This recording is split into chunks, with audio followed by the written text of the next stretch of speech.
नमस्कार स्वागत करुछु आपनको आ गोटे नुआ वीडियो को। आज हम कोन बनेबा? आज हमर हबो बिहारी स्टाइल माछ। बिहार स्टाइल रो चिकन मु आपण में करथली, आज करियो बिहार स्टाइल रो माछ। सो चलंतु बनेबा बिहारी स्टाइल माछ।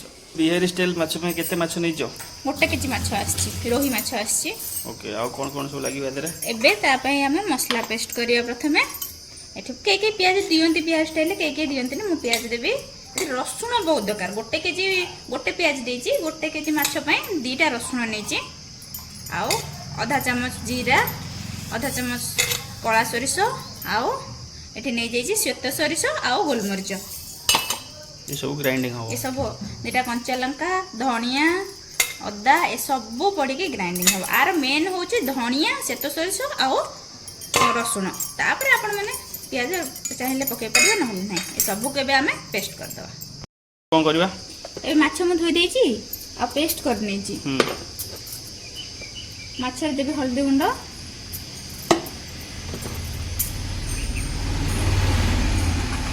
लूण, ये जो पेस्ट कर रखी मसला ताको भी दे देबे।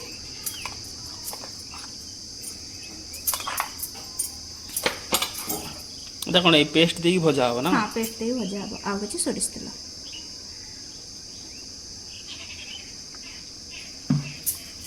ये गोटा जो अलग प्रकार बना हो छै। ए बिहारी स्टाइल त और हमर तो बिहारी न हम खाइबा सेति पे बिहार स्टाइल। तेल मोर गरम हो जाई छी। एबे मु सेतरे माछ सब दे देबे, मसला माछ।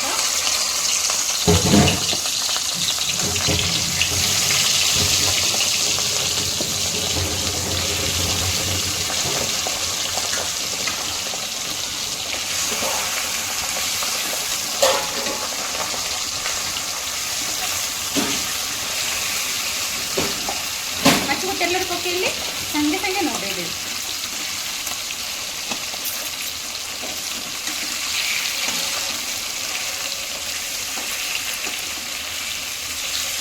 सोरिष बाटण को सोरिष तेल रे माछ भजा ता बास्ना पूरा अलग।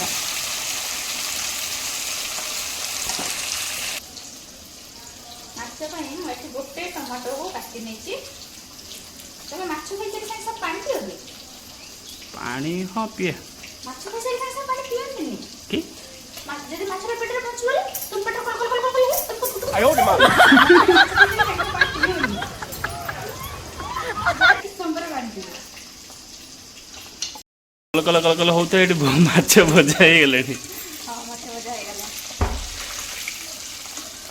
ओके, दा बाहर कर दे हे गेला। माछ बाहर करना, माछ मसला हो जाइए, माछ भजा हो जाइए, माछ बाहर करनेबी। सेटा माछ एटा त माछ भजा को आइबनी। एटा माछ मसला भजा। एटा माछ भजा मसला। हां, कारण मसला रे टिके भाजिले एटा भलो लागे। एटा भाजी तो घर को आउथरे जा माछ भजा सिकी गा। माछ सब भांगु छोड़ पकी गोटे भांगी छी। माछ भजा मोर हो जाइए। एबे हम गोटा तेज पत्र देबे, अल्प किछि चीनी देबे, तरकारी करा जी। तरकारी करे हम सेथरे कटा हे रखथिया प्याज दे देबे। दुटा प्याज नेथिली, गोटे प्याज बाटी के गोटे प्याज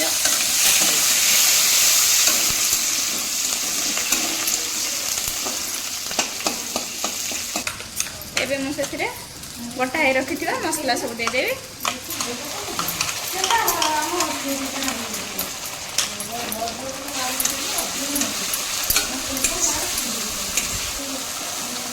जो मसलाटा ग्राइंडिंग होता है हलदी पकड़ भूली जाइए। मसला जो भी सोरिष मसला ग्राइंडिंग कर हलदी पकड़ ग्राइंडिंग करूँ। सोरिष मसला बेसी जारिबानी। एबे मु टमाटो को ग्राइंड कर नहीं, टमाटो को दे देबे गोटा।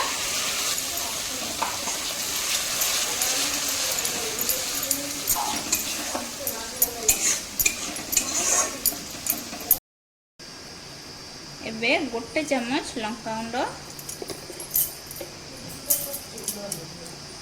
गोटे चम्मच हल्दी गुंड देबे। आपको गोटे पेस्ट बनै देबे। सुखिला हम सब दिन पकाते ना तेल रे पकेबानी, गोटे पेस्ट बनै दवा। पेस्टटाକୁ ଏବେ ଦେବା। पेस्टटाକୁ ମସଲାରେ ଦେଇକି ଗୋଳେଇବା। ତା ଦେହରେ ମୁଁ କଞ୍ଚା ଲଙ୍କା ବାଟିଥିଲି, ଶୁଖିଲା ଲଙ୍କା ବାଟିନି।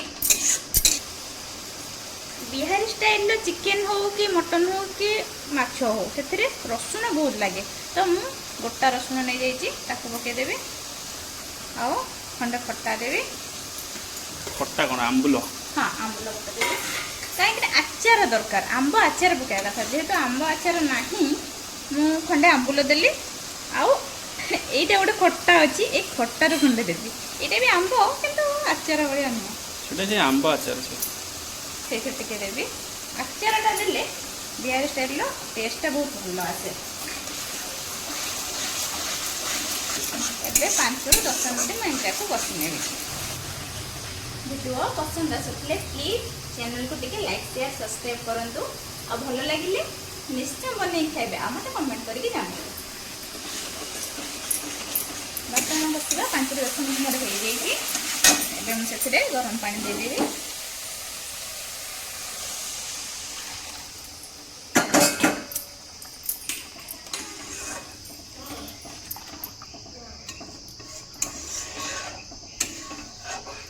पानी की 5 मिनट फुटे एबे हमें पानी फुटलानी लुण दे दे गोटे चम्मच।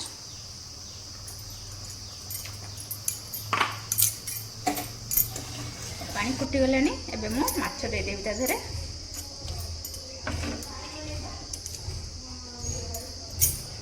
कलर कलर तो बढ़िया आछि।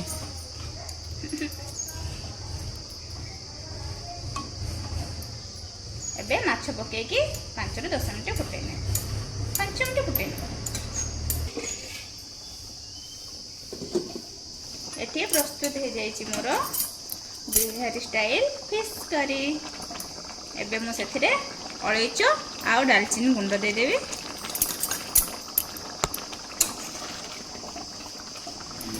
माछ तरकारी तो हो जाइछि। एबे पचारि बुझिबा केमति लागुछि। धन खाओ। आज आम छुआ 2 जन खाइबे कमेंट करिवे। तकर झोलटा हमपुड़ केम लगुची डाडू केम लगुची तमे झोलटा टिके हमपुड़ तापर जानि परियो। हमपुड़छ ए देखिए देखिए केमति हमपुड़छ भल लगुची। हां आपण माने घरे एमती बनै खांतु आ केमती लागुची मते कमेंट करंतु। रहूची जय जगन्नाथ।